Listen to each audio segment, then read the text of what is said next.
The answer is yes, session is being recorded, all right? Now, we have to use mathematical induction to prove the following statement for n greater than or equals to 0. Now, be careful.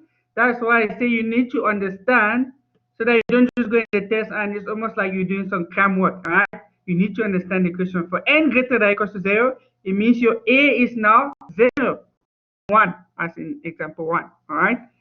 So, let's see.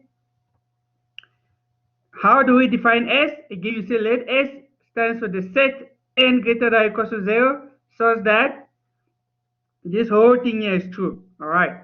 Remember here, I didn't say n element of Z plus because there's also 0. All right. 0 is not, it doesn't have a sign. You can't say 0 is a positive integer or a negative integer. All right. So if you have stuff like 0 or so anything other than n greater than or equals to 1, just state it uniquely. All right. Don't be quick to say n element of Z plus because in this case it's not going to work. If n equals to 0, you can say that as a positive integer. 0 is signless, all right? Now, what do we need to show? We show that 0 is an element of S. Again, where is 0 coming from? It's coming from this statement here, n greater than or equal to 0, all right? That's why we're using 0. We show that 0 is an element of S. Left-hand side, plug in 0 there. So you just have the sum from I equals to 0 to 0 of 2 to the power I. Notice it, if you put I equals to 0, then 2 to the power 0 is 1, all right? And you don't have any other term, all right? It's just from 0 to 0. So you just have one term, which is 1.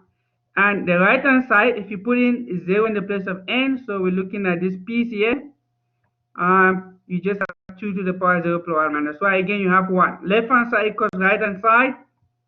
Then you can conclude that 0 is an element of x. Easy and straightforward. Now, what's the next? You assume k is an element of x. Tell me what that statement means. It means where you see n, you put k. You can see that I have k, and here also I put k. So just write the whole statement, but replace n with k. All right. Now, after doing the assumption, you need to show that k plus 1 is an element of x. All right. That is, again, notice it, I'm rewriting this statement, but where I see n, I put k plus 1, all right? And that has to be equals to, remember on the right-hand side, you had n plus 1, so it's going to be k plus 1, which becomes k plus 2, all right? Now, how do you simplify this? Ignore the right-hand side, focus on the left-hand side. So focus on this left-hand side, this piece here, focus on this piece. What do you do with it? Try and simplify this piece so that you end up with this result. All right. So you lose left hand side to show that it's equal to the right hand side. Now, how do I get this result? Remember, if you say the sum from I equals to 0 to k plus 1 is the same as saying the sum from I equals to 0 all the way to k plus one more term. All right. So how does that simplify? It simply simplifies to this piece here, which you already have, which you call equation star. So this was your equation star. All right. So equation star already appears there. And you can substitute with 2 to the power k plus 1 minus 1. And you just left the last term, which is 2 to the power k plus 1. All right. I'm sure some of you are still doubting where is this 2 term coming from. All right, I'll explain again. If I break this one into 2 pieces, so I break it into 2 pieces, this is what's going to happen. We're going to have from I equals to 0 all the way to k. All right. However, there's a last term which is k plus 1. All right. And what is that last term k plus 1? If you put I to be 2 to the power I, where I is k plus 1, you just have 2 to the power k plus 1. All right, I hope that makes sense now.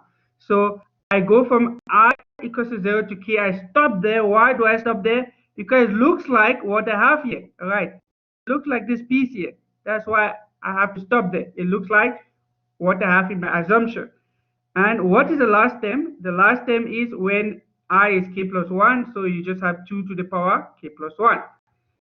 And if you simplify this math, you have 2 to the power k plus 1 plus 2 to the power k plus 1, all right? If you add two things, it's just 2 times the same thing. That's why you have 2 times 2 to the power k plus 1. So this plus this is just 2 times 2 to the power k plus 1. And if you use your exponential laws, if you have the same base and you multiply, what do you do with the powers? You add the powers. So you end up with k plus 1 plus an extra 1 there on top of the 2. And notice it, that is just equal to the right hand side, right? Because you have 2 to the power k plus 2 minus 1, which looks like this right hand side there. You're done, all right? What's the conclusion? K plus 1 is an element of S, therefore it holds for all n greater than or equals to 0. Please don't make a mistake and go and put n greater than or equals to 1, all right? If I say n greater than or equals to 0, use n greater than or equals to 0. All right, let's look at the next example. All right, this one, there's a lot of work to be done, but let's see. Look at this carefully. This is now for n greater than or equals to 3. You see it's changing, all right? Again, you say let s equals to the set n greater than or equals to 3. So it's positive integers greater than or equals to 3. You can write it in words like I said. You can say let S be the set of positive integers greater than or equals to 3 such that you write this whole statement. That is different. Or you can write it like this: a set n greater than or equals to 3 such that 4 to the power 3, 4 to the power 4, all the way to 4 to the power n equals to the statement. All right. What do we need to show? Again, you see that your A is 3. There we go. That's 3 there. Your A is 3. Therefore, you need to show that 3 is an element of S. Left-hand side means, what did I say do on the left-hand side? You focus on this last term here, all right? Don't go add 4 to the power 3. This is going to give you a very huge number, all right?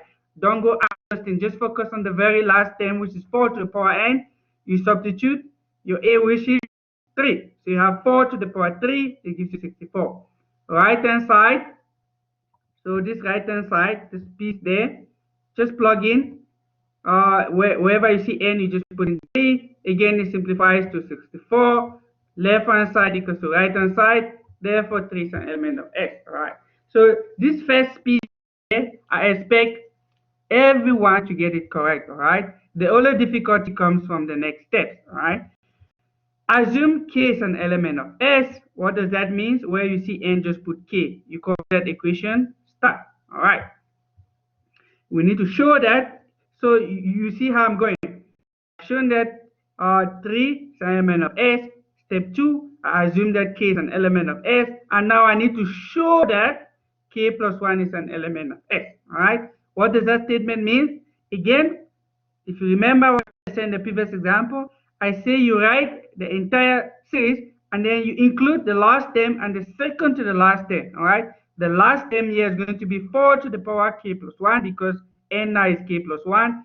And the second to the last term is just going to be 4 to the power k. How do I get that? Just compare these first two. You have 4 to the power 4, 4 to the power 3. You see the power is decreasing by 1. So that's exactly how I got these two terms here, all right? And you need to show that this whole left-hand side here can simplify to the left-hand side simplified to the right-hand side. So left-hand side equals to, if you notice it, this whole thing here, you have it already. It's called equation star. All right, this star that you have up here. All right. So this whole thing is equation star, meaning that you can substitute this piece here. You can take this piece here and substitute here. All right, where you have that whole thing there. That's why you see this appearing, and the rest is just math. All right, it's just math. Common LCD, there's 3. If you simplify, you get to the step, factor out the 4. Why do I factor out the 4? Because this is what I'm trying to prove. I'm trying to prove this, and you can see there's a 4 outside. So do that step as well. Factor out the 4, and then see what happens inside there. Again, exponential laws applies. You have 4 to the power k plus 1, and there you go, which is equal to the right-hand side. What's the conclusion? K plus 1 is an element of S, and it holds for all n greater than or equal to 3. Full marks. All right. Now, if you notice it, let me see. I think the next one I just say homework. Yes, it's just the same routine process. You follow the same process, do this, check with you can email me your work, or you can consult the tutors to check, but do this once the homework, all right? Something that I need to mention is, I shouldn't be mentioning it, I'm just going to mention, if you check on Blackboard, I uploaded something called additional questions, all right, under mathematical induction. You must do those, all right? I'm using the word must. I'll leave it for you guys to go do it. If you look at it, you don't understand something, you more than welcome to ask me a question. Preferably, can consult with the tutor. You must do those, all right? Because if you don't do those, you're going to see a question, for example, in the assignment or in the semester test, which you won't be able to do. It's as easy as that, all right? And some of you are asking yourself, but how difficult can those be? I'm just going to open one of those. Let me see if I can find a file quickly so that you see the kind of questions we're dealing with, all right?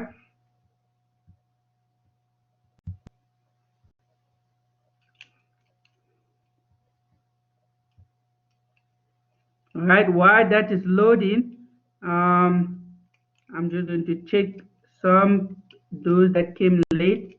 Like I said, 10 minutes after class time, not taking attendance. So for those of you that were 10 minutes late, you're already absent. And what I need to mention in attendance is very important, and you know very what it means toward the end of the semester, all right, when it comes to exams.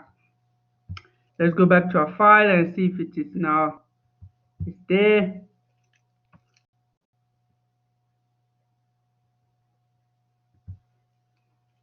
All right. I hope everyone can see this. This is the most important part you need to pay attention, because if you see stuff like this, don't say, I've never seen this in my life, all right? You've seen it because I'm showing you now. I'm not sure if it's very clear. You can go download the PDF, you see for yourself. Look at the kind of question that I asked here. N to the power 5 minus n is divisible by 5 for n greater than or equals to 1, all right? Now I'm using the word divisible, all right? So those are the kind of stuff that you should be able to do, all right? Go look at the solution is already there. If you have any question, you ask. But these ones are very straightforward. If you can do this, and you can do all the examples that I earlier, then you should be able to answer any question I ask you under mathematical induction, all right? Any question from your side?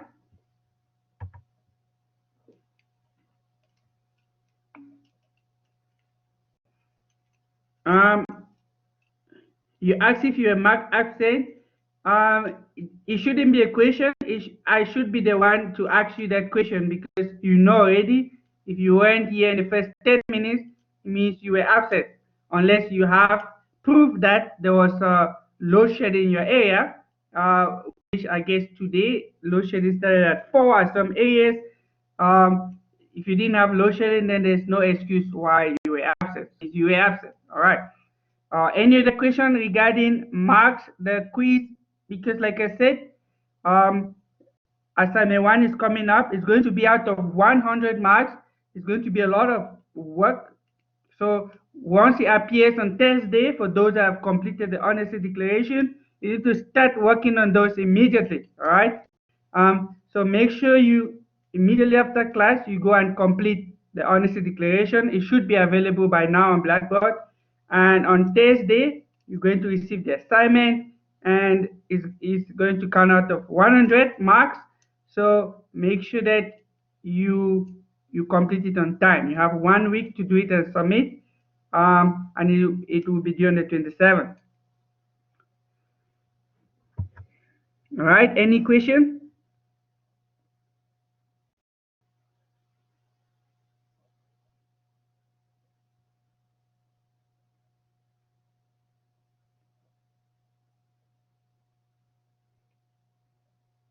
All right, silence means everyone is happy. If everyone is happy, then I will be available for some few minutes for those that have questions to ask, and maybe they're scared of what their colleagues are going to say. But I should warn you in advance. as a student, you should not be shy. If you're struggling with something, say that you're struggling, all right? Because when you fail, you're going to fail alone, and others are going to pass and move on with their life, all right? So don't be shy. You must ask questions if you're struggling, and never think that equation is is stupid, all right? So if you have a question, just ask, all right? And if you don't have any question, then you're more than welcome to start preparing for your assignment. It's going to be the whole of logic and including the whole of functions, section 1. So 1.1 all the way to 1.6 of function. We haven't done that yet, but we're going to look at that. We'll start looking at that on Thursday, Tuesday next week. We'll be almost done with chapter 1 of functions.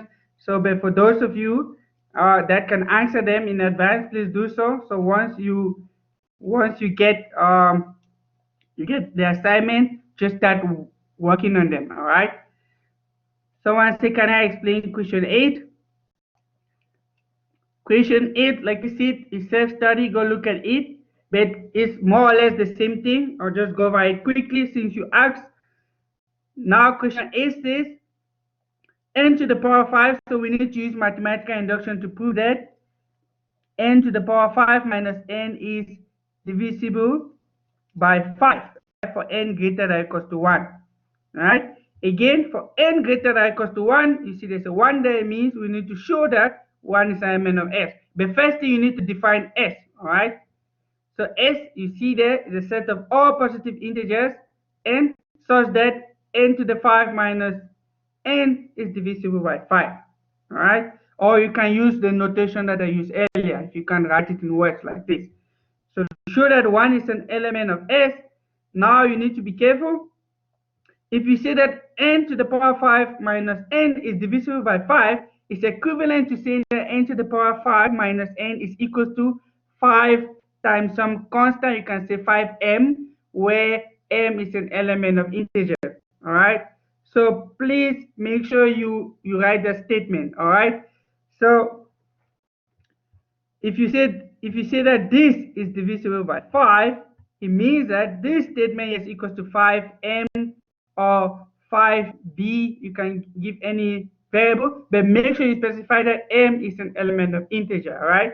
And once you do that, then you now have a left-hand side and a right-hand side. So to show that 1 is an element of S, if I plug in 1 into this whole thing here, I have 1 to the power 5 minus 1, which is 0. And again, remember you say 5m because it says divisible by 5, where m is an integer. In the place of m, also put 1. There you're going to have, okay, I'm going to explain why we're using 5 times 0 there. So you are saying that this whole thing is equals to 5 times some number, which is an integer, all right? Now, if you subtract this, you get 0. And again, 0 can be written as a multiple of 5, all right? So the reason why you actually see that they put 5 times 0 is to show you that 0 is a multiple of 5. So if I say that, show that something is divisible by any number, once you plug in your value for A, make sure that you can simplify the answer. You get multiple of that number that you're trying to show that it is divisible by. All right. So if it's divisible by 5, if you substitute 1 there, you get 0. Is 0 a multiple of 5? Yes. 0 is 5 times 0. All right. So 0 equals to 5 times 0. So you can say, and this is divisible by 5. Therefore, 1 is an FS. All right. Now you see where the 5m actually comes in. You assume, so for step 1, it's a little straightforward. Everyone should be able to get the right. Just get an answer, show that it's a multiple of what you're trying to show that it is divisible by. And then for step 2, we assume that K is an element of S. Now, if you see here, I say there exists M element of Z. This is a very important step. You want to say that there exists an M element of Z such that this whole statement equals to 5M. Why do I say M element of Z? If M is an integer, therefore if you say 5 times M, you're trying to say that it's a multiple of 5, therefore it is divisible by 5. All right. And now we need to consider K plus 1. And what does K plus 1 mean? It's going to be So remember, in the place of n, you put k plus 1. So you're going to have k plus 1 to the power 5 minus k plus 1. Now we need to simplify this whole expression. You can see there's a lot of simplification going on. Simplify as much as you can. And the good news is that this constant term there, 1, is going to disappear. And you're going to have something like this: k to the power 5 plus 5k to the 4 plus 10k cubed plus 10k squared plus 4k. All right. Now you need to rewrite this in such a way that you can have a multiple of 5. Remember, the reason why you have this assumption here, k to the power 5 minus k equals to 5m, is so that you can use it in the future. All right. And how do I do that? Notice it, I can add and subtract a k. So if you notice it, I add a k there, and here I'm subtracting a k. If you add and subtract a k, it doesn't change your answer, right? Because you just back to the same point. But why do I add and subtract a k? Once I add a k there at the back, notice it, 4k plus k become 5k. Oh, that makes sense, right? Because it's now a multiple of 5. Notice it, 10k squared is already multiple of 5. 10k cubed, you can already is divisible by 5. This one is already fine. And the minus k here, if you're doubting why do we need the minus k, this whole statement here is going to mark this one here, all right? Which we can also replace this whole thing with 5m. Hence, we have 5m plus 5k to the 4 plus 10k cubed plus 10k squared plus 5k. We can factor out the k and say, but wait a second. This is divisible by 5 because I can factor out the 5, all right? And very important, you need to say that everything here in bracket is also an integer, because the only way that this statement here is divisible by 5 is if this whole thing here in bracket is an integer, right? Then you can conclude, you can say that k plus 1 is element of S, and therefore it holds for all n greater than or equal to 1. Does that make sense?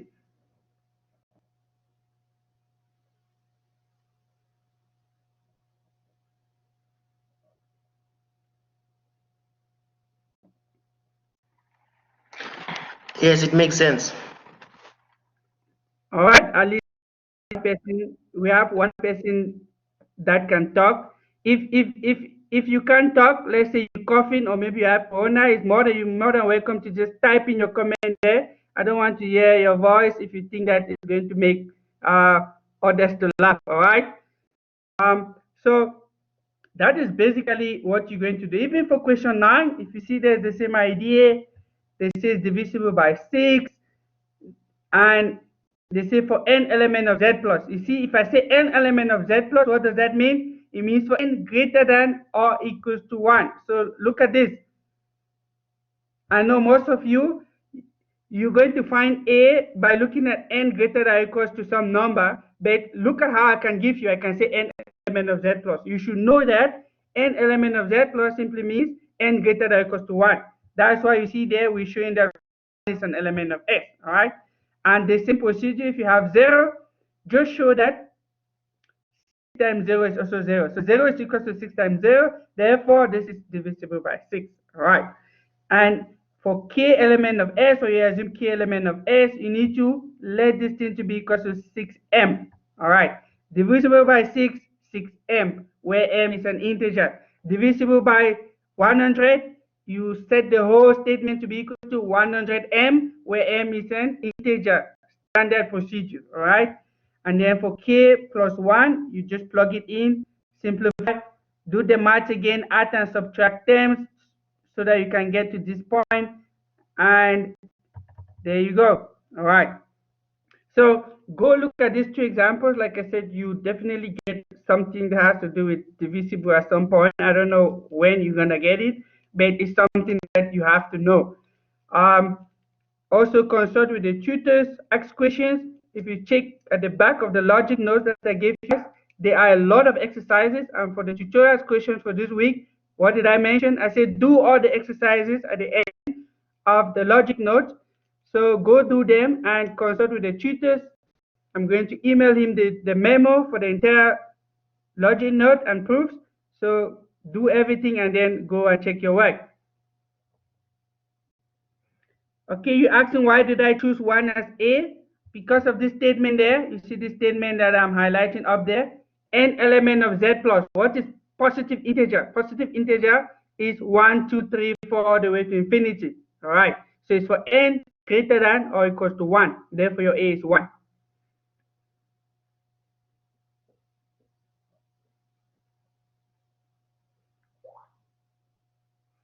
Any other question?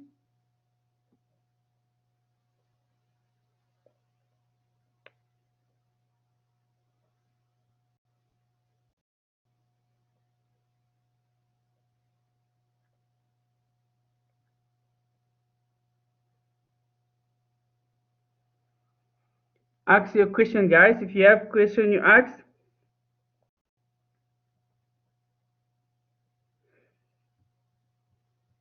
All right. If there's no question, we still have few minutes. We still have 30 minutes. What I'm going to do is I'm going to open our semester program so that we are all on the same page and no one should be left behind and come and say, I didn't know, I didn't read the semester guide.